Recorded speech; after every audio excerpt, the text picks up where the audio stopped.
Good evening and welcome to this Writers Victoria webinar and information session about the inaugural Neilma Sidney Literary Travel Fund. My name is Kate Larsen. I'm the director here at Writers Victoria, and we gather here tonight on the traditional lands of the Kulin Nation, though I am coming to you obviously all across Victoria and all across Australia.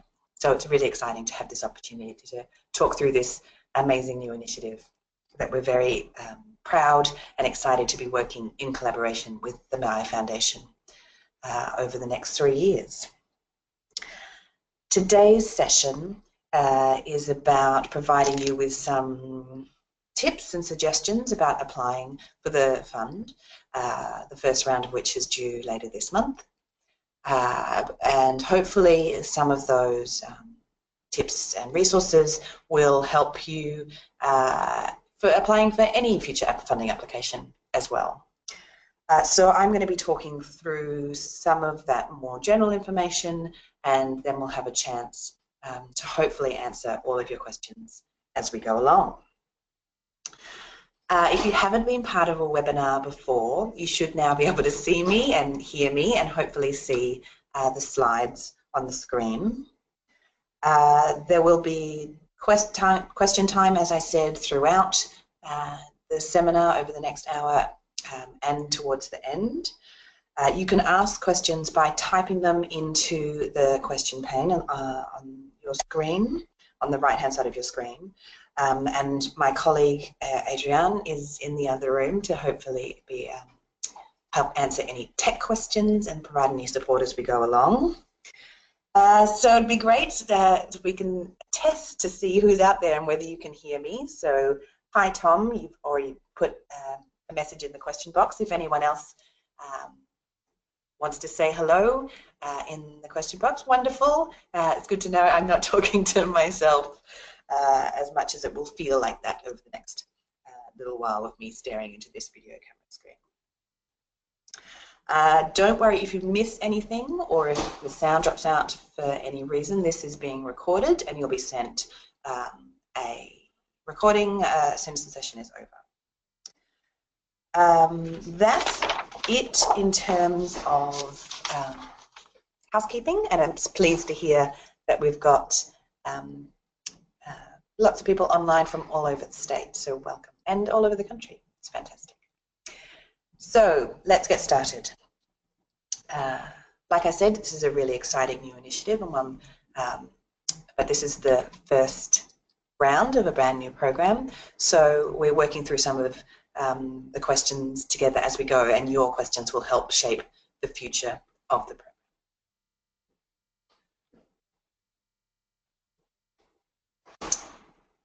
The first rule, of course, when getting ready to apply for any grant is be ready for everything. Unfortunately, although I hate to start on a negative note, there will always be more people applying for every grant than there are funds to go around. In the good news, we have $50,000 to give away in travel grants in the first round of the Neilma Sidney Literary Travel Fund. That means that we'll be able to make anywhere between 5 and more than 20 grants, depending on the size of the grant requests, which can be between $2,000 and $10,000 per application. Again, as this is the first round, we can't tell you how likely it is that you will be successful or what the probability of those success rates will be.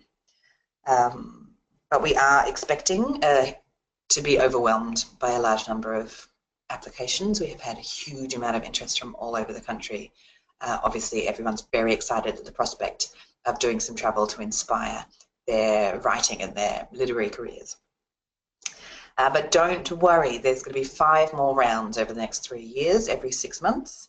So the next ones will be closing in February and then August of next year, and so on. So do prepare yourself for any outcome. You do, of course, need to be in it to win it, but don't feel that you need to rush your application if you need time to need more time to develop your idea. Obviously, the more developed your concept and your travel plans, the greater the likelihood of you being supported. thank you. Some questions have started to come through, and I'll pick them up a little bit later on. One thing we always encourage applicants to think about at the start of any funding application or competitive process is to think about protecting yourself. It's really important to think about self-care when you put yourself into any kind of competitive environment. So if there is lots going on in your world at the moment and you feel a bit fragile, you might want to wait until a future round when you feel more robust, just in case the outcome isn't obviously what you would hope. Someone's asked a question about those future rounds that I mentioned, the 5 future rounds of the grant that we have coming up over the next 3 years. The question was, if you are unsuccessful in the first round, can you reapply with the same application in another round? Yes, absolutely you can, though of course you would be wise to look at the types of applications that were considered and have a think about what maybe made them more successful and how you could strengthen your own applications. It may not, unfortunately, be possible to get feedback from the panel on those applications simply because of how much, how overwhelmed we're expecting to be. We will of course do as much as we can, but it may not be possible. Okay, so be ready for anything. My next tip is do your research. It's really important to spend some time reading the eligibility and application requirements. Are you eligible? So for this grant, you need to be an Australian citizen or a permanent resident. You need to be currently living in Australia. You need to be aged 18 or over. You have to be an emerging, mid-career or established in your career. So that means basically that you can't be a beginner. This is not an opportunity for people who are just starting out. It could, you need to be able to demonstrate several years worth of experience working in the sector, or you have to be able to demonstrate some kind of publication history. You need to identify and be able to demonstrate that you are a writer or a literary sector professional, literary sector worker. That's as broad a definition as we could make it. This is an opportunity for the entire literary sector. So yes, it is for writers, and it's for all sorts of writers, playwrights, poets, non-fiction, journalists, writers working across any style or genre. But it also includes editors and agents. We're expecting applications from publishers and booksellers, and staff members of literary organisations, independent producers who produce literary activities. Like I said, it's a really broad definition of who's able to apply. As long as you can demonstrate that you fit within that emerging to established scale, and that you have some work history or publication history, or both, to back up your application. You can also apply as a partnership or a group if you're working on a collaborative project. So you couldn't apply as a partnership, for example, if you were 2 writers wanting to do the same trip, but the outcome wasn't a collaborative outcome. That's essentially you would need to apply separately in that case. But if you are co-writing a book, or if you are co-producing a literary series, for example, 2 people or a group of people can apply on the same application for group travel. Any questions about those kind of eligibility criteria? Australian citizen, permanent residency, living in Australia, emerging. You'll have another opportunity to ask questions as we go. So that's about you personally, whether your eligibility. And yes, someone's asked the question. So all of those details about eligibility are listed in the terms and conditions on the Writers Victoria website, which is and if you go to the opportunities section of the Writers Victoria website, you can find all of them. So that was all about you, about whether you're eligible. It's also important to think about whether your project is eligible. Again, this is as broad as we could make it. So you can apply for any sort of travel, as long as you can demonstrate how that travel will benefit your writing, your creative practice, your professional career in the literary sector, and or how it would benefit the broader Australian literary sector. The only other requirement is that the travel has to be taken within 1 year of receiving the contract. So applications, as you know, close in August for this first round. We'll have a month of deliberations in September, so you wouldn't really want to think about applying for travel before October this year, the earliest, maybe November, to be safe, and you'd have a year to undertake that travel. If you're wanting to do travel that's later than that, you need to wait to apply in the February or the August round next year. Any questions about those criteria around whether your project is eligible? Type away. The third element to doing your research is, of course, how to submit that information. So you have to apply using our online form, which you can link to again through the opportunities section of the Writers Victoria website. However, if that Writers Victoria is an accessible and inclusive organisation, so for whatever reason, if that form isn't accessible to you, just let us know and we'll find an alternative way for you to apply. You can only make one submission per round. You can, as we've said already, submit the same application to future rounds.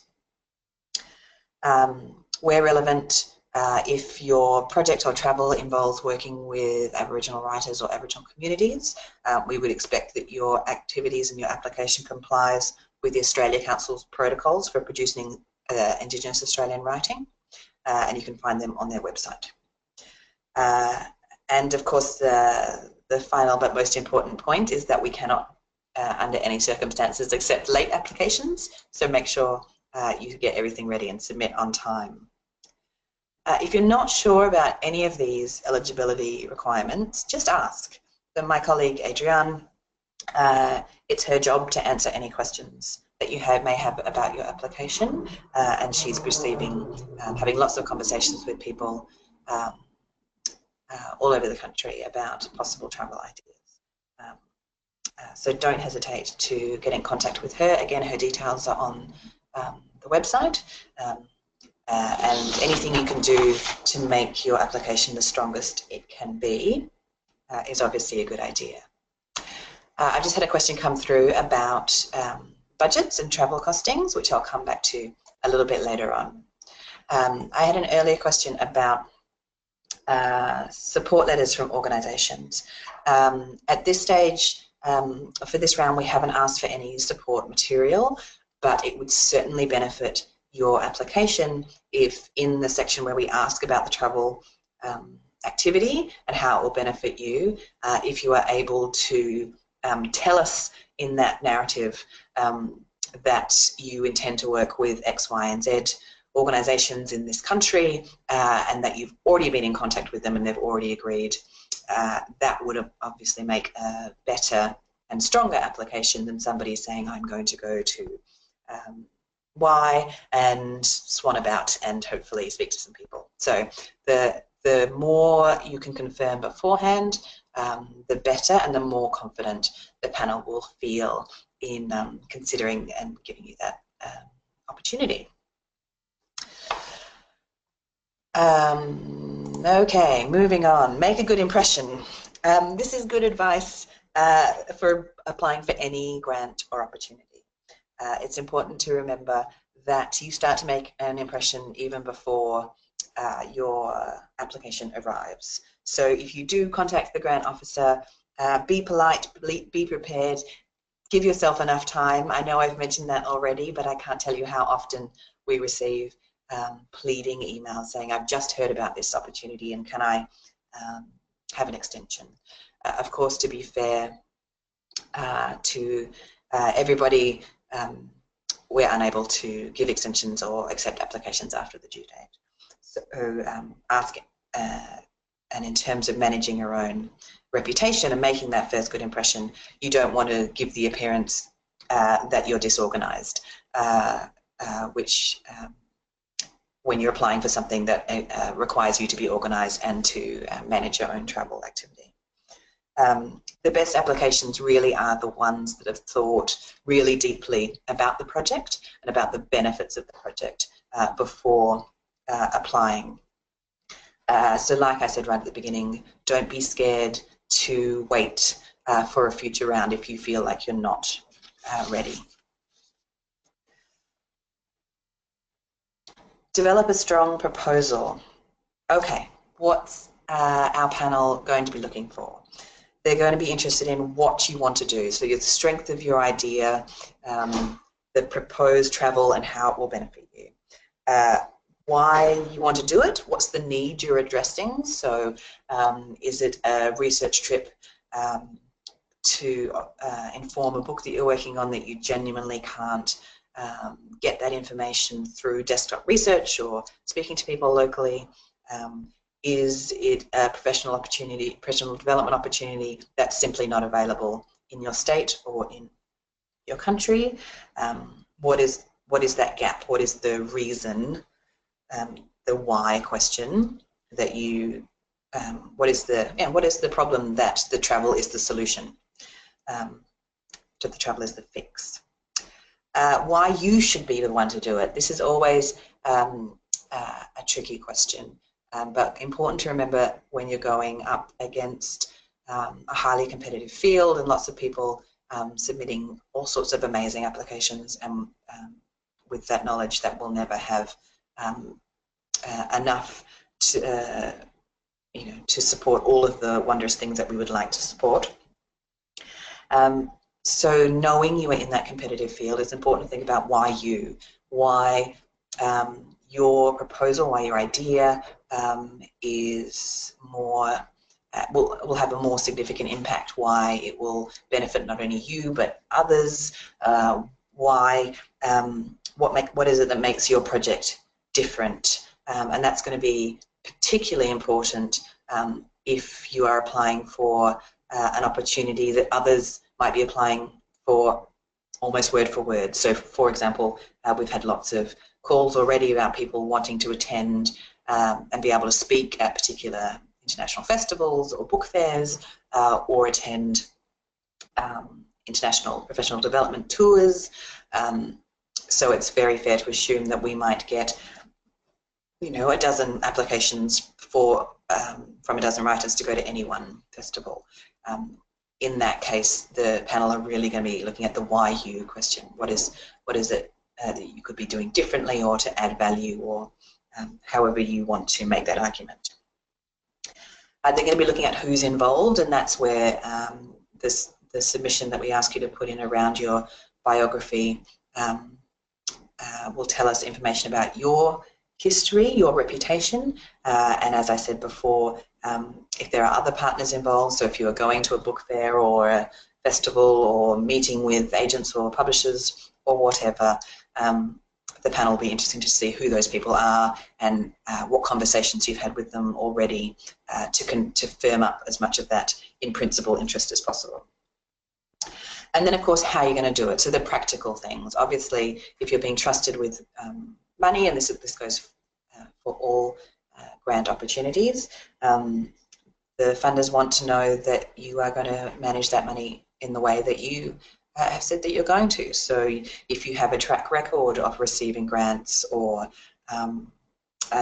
if your application is well put together, if your budget balances, if your timeline makes sense, all of these things help increase the strength of that proposal.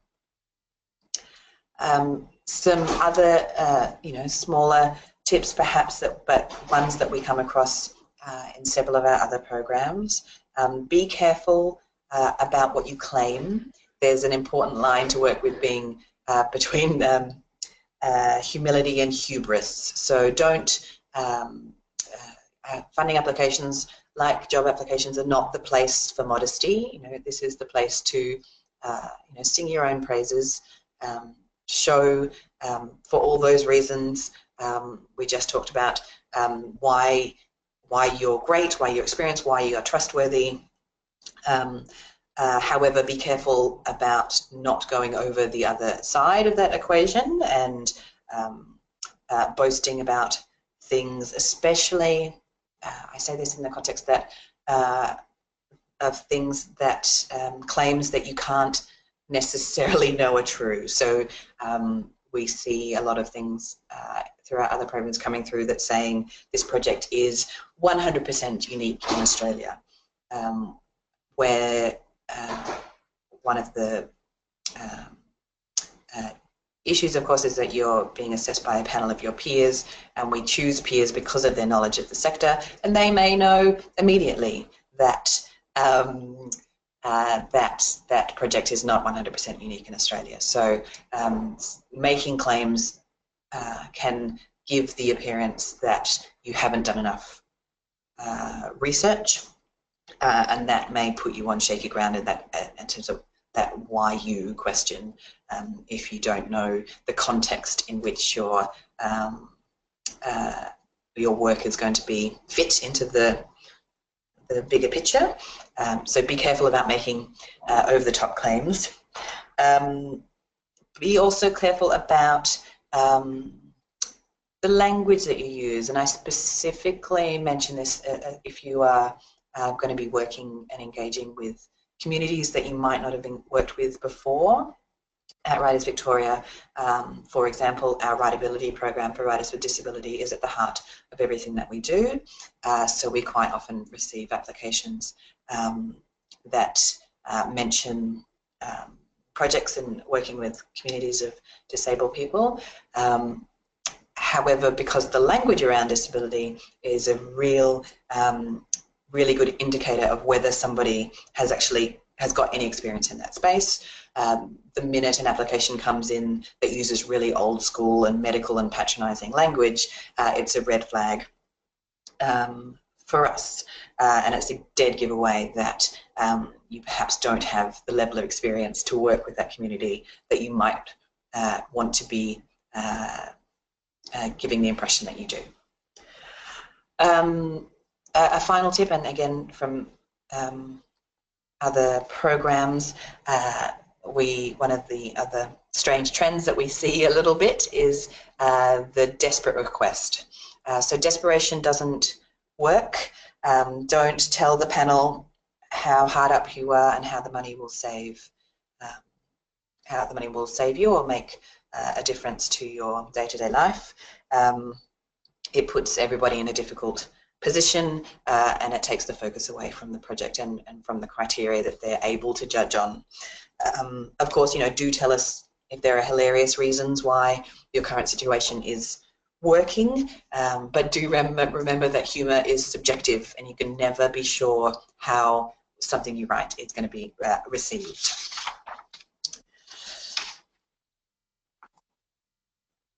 I've touched on this a little bit already, but it's important to beware of funding panel fatigue. So panels in general, and as we are expecting with this round, can read dozens or hundreds of applications for any one round, and they come to them in an almost identical format. So panel fatigue is real.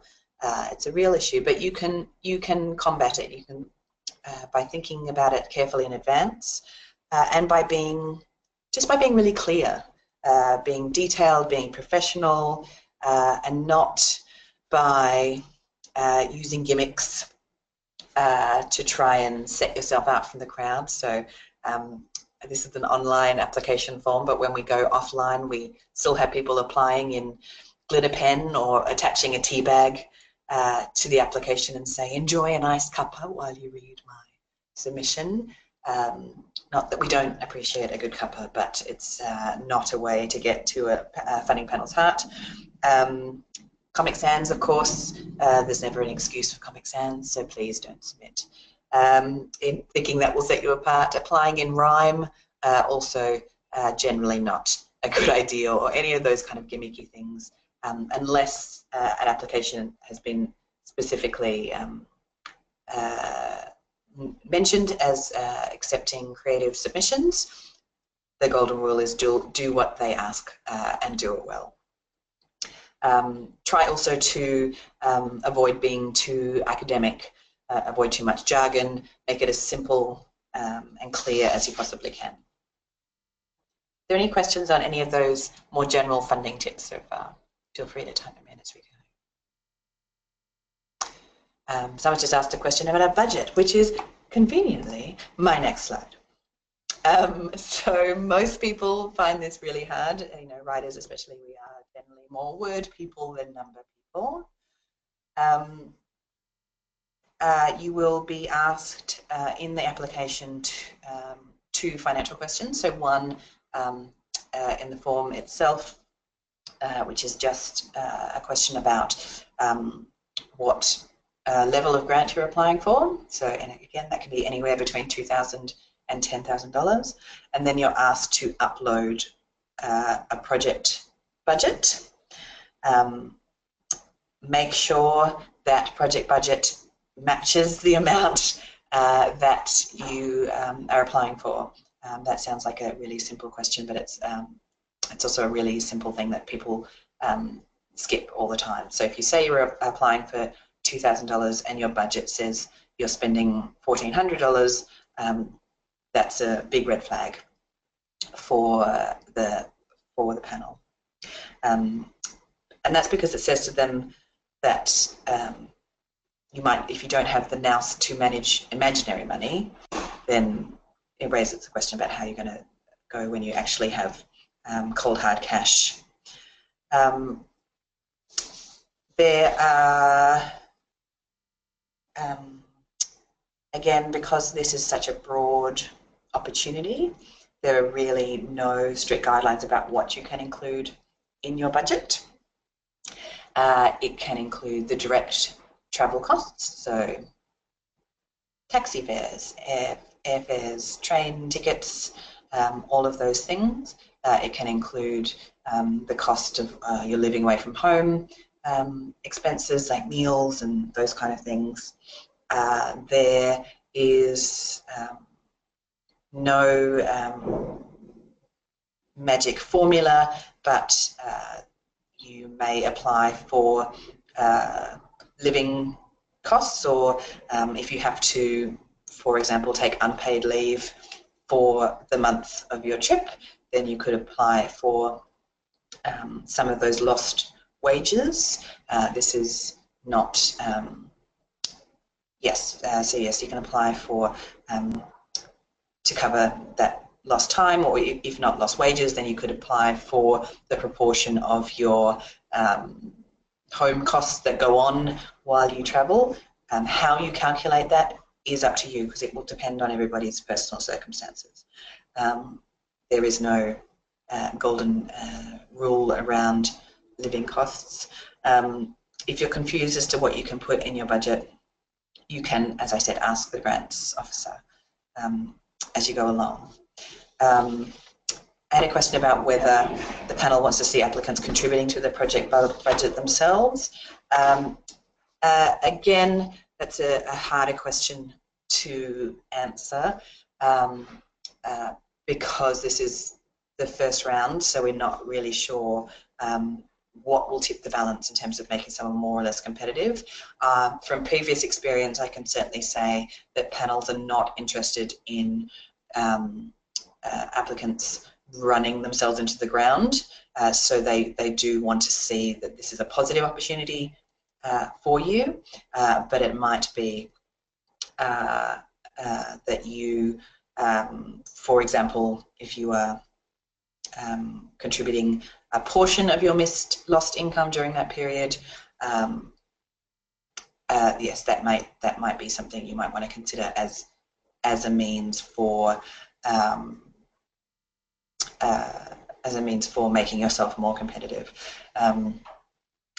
Or, for example, if you are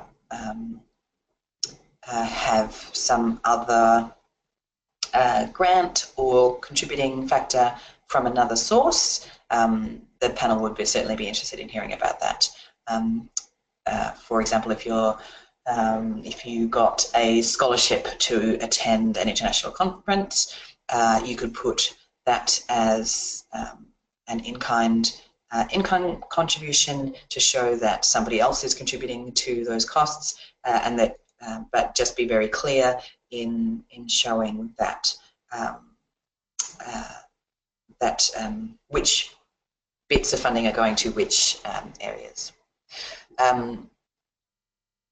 But a question's just been asked about whether there's, so it sounds like there's no strict priority for funding, and that is very true. Like I said, the type of travel is broad, and the items that you can claim for in that budget are broad. So basically you need to put together a proposal and list everything that it will take, and the more detail you can put into your budget about how that's itemised, the better. Can you include tax as a line in your budget? That's a question I might have to get back to everybody on. The question is, if you know you have a grant of $2,000, you'll have to pay $300 income tax for the portion you're claiming. Do you include that? Yes. My immediate answer would be that yes, it's important if you think you'll need to be paying tax on that amount, but we will confirm and get back to everybody via email about any questions that we're unable to answer today. I had a question from somebody who wasn't able to attend today about asking whether the grant can cover accommodation as costs as well. Yes, absolutely. Accommodation caps can be covered. We ask that the budgets are uploaded as a one A4 Word document, one A4 page Word document. As you'll see when we come to the, I'll show you an example of the form. Again, as I said right at the beginning, one of the challenges in answering questions at this stage around likelihood of success, because we don't have a fixed amount for the grants, and that you can apply for between $2,000 and $5,000, $2,000 and $10,000. Sorry, we won't know until the panel discussion day how many we'll be able to give away. One of my colleague has just pointed out that one of the things you can't apply for is the travel costs of family members travelling with you. So if you, which is a question we've been asked a bit already, so if you're applying as a partnership or a group on a collaborative project, yes, you can absolutely apply for everybody's travel costs. If you're applying for a solo project but you want to take your family with you, then you can only apply for your proportion of those costs and not your family members or children's flights and other travel costs, for example. Okay, I'm going to move on, but there might be time for to go back to any budget questions at the end.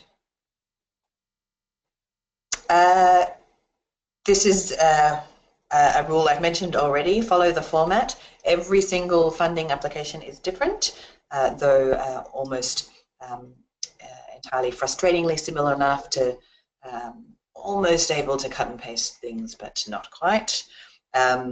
But the good tips to remember are find out what the rules are and follow them. Don't put your own spin on it. Do what they want and do that as well as you can. This is a screenshot to give you a peek at the application form for the Neilma Sidney Literary Travel Fund. As you can see, we've made it as simple as possible, but it does have a number of components. Name, email, phone number, pretty straightforward. If you're applying as a partnership or a group, just put one person's name in the field, who would be your key contact. Grant requests we talked about must be between $2,000 and $10,000. You'll then need to attach one A4 page statement that you all up, you'll need to attach 3 documents. The first one is the statement about you, which is about your biography, your career, your publication history. If you're applying as a partnership in a group, you'll need to include everybody's details in that one A4 page. Please think about the panel, make sure it's readable. Don't make your fonts or margins so small that it becomes ridiculous. The second attachment is that you'll need to attach a one A4 page statement about the travel opportunity. So where are you going? What impact will it have? Why? All of those questions we talked about earlier. Why are you going? Why you? What will it result in? If you're applying, for example, to do a research trip around a book that you're writing, it would be great to mention there about whether you've had any publisher interest or any other form of interest. Anything you can do to demonstrate the breadth of the project is welcome. Though we're not tied to publication outcomes, again, it's just about answering as many questions as possible. And because it is a broad form, broadly open to everyone in the literary sector, those outcomes could be very different. So it could be benefit to your creative practice in general, that it would give you new skills. For example, it could be benefit to a creative project in particular, like giving you new experience and empirical time, evidence-based in a certain place or setting. It could be a benefit to the broader literary sector if you were going to learn something that you could come back and share. You don't have to tick all of those boxes. It doesn't have to benefit you and your creative practice and result in a piece of work and benefit the sector. It just has to tick at least one of those, and if you think it meets more than one of those, tell us about that in that section as well. But yes, don't think you need to do everything. Going on a research trip because your book is set in Mexico, you don't have to come back and share what it's like to be a writer in Mexico as an international exchange. You don't have to do everything, but you do need to tell us what the impact is going to be. And then finally, as we've talked about, you need to attach a one A4 page budget about how that grant will be spent. Any questions about the form or any of those sections? Feel free to type them in.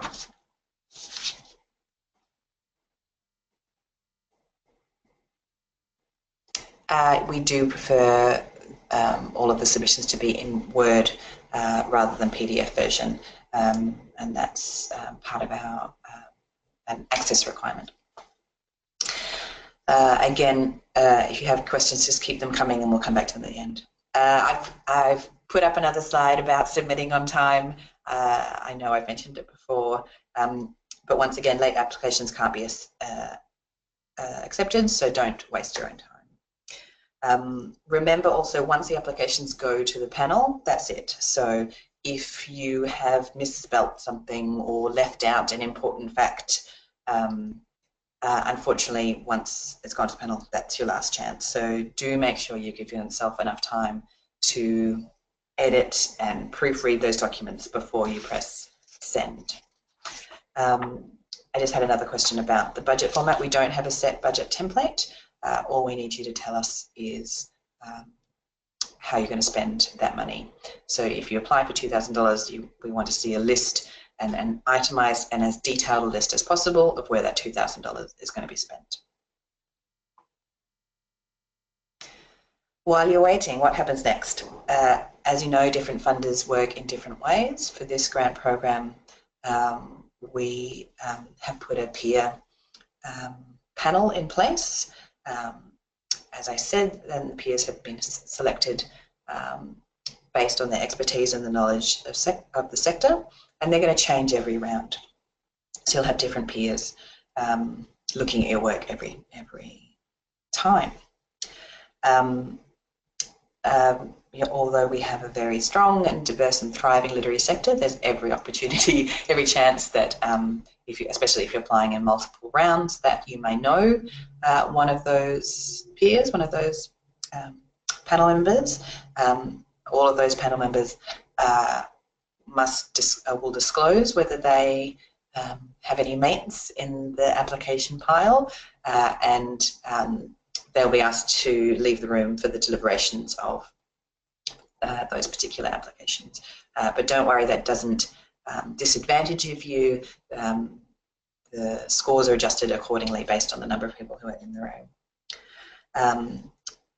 At that first decision-making meeting, Adrienne, our grants officer, will also be in the room to provide any advice or background if she has any knowledge of the conversations she had with applicants or any knowledge of the sector, and a representative of the Maya Foundation will be there as well. What happens next? Obviously, you might get funded, you might not. But what you do in response to that decision can impact your reputation and potentially, in the worst case scenarios, what opportunities you might get in the future. So if you are not successful, do mind your own reputation, do be careful, don't be disheartened, do take the time to review what applications were successful and what you can learn from that, and if we are able to offer any feedback, take that on board and give it another go. If you are successful, it's of course important that you know what your obligations are and you carry them out. All applicants will need to organise all their own travel. Once you get the grant, it's yours to spend, and that includes thinking about things like insurances if you are doing international travel. All of those logistics are in your hands. After the trip, you'll have 2 months to complete a final acquittal report to tell us how it went, what you spent the money on, to share that through writing a 500-word article that will go out through us or through the Maya Foundation. And obviously, successful applicants will need to acknowledge Writers Victoria and the Maya Foundation and the Neilma Sidney Literary Travel Fund in any publication or promotion resulting from the travel. It's important to remember all these things and to think about them up front, because the contract that you will sign if you are successful does say that if you don't undertake the travel or if you don't meet your obligations in other ways, that you'll need to reimburse the fund so that can go back in to the pool for somebody to benefit somebody else. That, of course, is the worst case scenario, and I'm sure it happens incredibly rarely. If you apply for less, are you more likely to get funded? Or do applications just get funded in the order of preference until the money runs out? It's a great question. And the second scenario is true. So the panel will look at their favourite applications and discuss discuss all the applications and work their way through, and the budget considerations will be secondary to that. So it will be based on the strength of the application, meeting the selection criteria, and demonstrating the benefits to either yourself, your practice, or the sector. And then the money will be matched against that. So it might be, for example, that we award 49,000 this year and 51,000 in the next round. We don't know, and until we actually get in that room and have that conversation, we won't know how many grants will be distributed. Okay, we've coming to the end of our session. We have 10 or so minutes left, And I hope that I've answered most of the questions that have been asked as we've gone along, but this is your opportunity to ask anything specific about the projects you're thinking about or anything more general about the process in general. So do type in the question box. I'm just scrolling through if you have any further questions. Oh, thank you. I'm getting thanked for my time. I'm sorry. It's, I feel a bit rambly and odd talking to the video camera, so it's nice to know that it's been useful. Like I said, my colleague Adrienne is taking a lot of queries by email at the moment. It's a question about providing an example of a budget. We can absolutely mock up a budget, and we'll include that on the opportunities listing in the website along with the other frequently asked questions. It's a great suggestion. Thank you very much. I will give everybody a few more seconds to ask any questions, and otherwise, as I said, you can always send them in via email at a later date. We are, as I said right at the beginning, really excited about this opportunity and what it's going to mean for Australian writers and writing in the literary sector. Because it is so broad in terms of who can apply and what can apply for, it's going to be pretty exciting to see what's out there. We've just had a question about where that travel can be to. Travel activities can be national, they can be international, they could even be regional within the same state if there was a residency opportunity, and it can be to multiple places, so either within a country or to multiple countries. Again, it's completely up to you to put forward a proposal of what you want to do and why you want to do it. I had a question about whether links to personal websites help or hinder the app. At this stage, we haven't specifically requested external support material, either examples of your work or letters of support from external people. We're really much more interested at this stage in the strength of the proposal. With that in mind, the panel will not be instructed to follow links to websites. So as you have a limited amount of space, you might want to limit the amount that are going to encourage people to go off to other places. I'd certainly encourage you to put as much information into those attachments as possible. Okay. And yes, there is no formatting specifications on attachments. Single spacing is fine, but again, do think about the panel. So just making sure that your document is readable as possible. And as said before, there's never an excuse for Comic Sans. So readable, not quirky. It feels like we are running out of questions. So thanks all for coming along tonight to the interwebs to have a chat. I really enjoyed it, and it's got me even more excited about the types of applications we're going to be receiving in the next month. So do have a look at the website. We will be updating those FAQs, and then we'll upload a sample budget by next week. You will be sent the video of this just in case you want to watch it all again. As I said, Adrienne is available to answer your questions via email in the meantime. Thanks, everyone.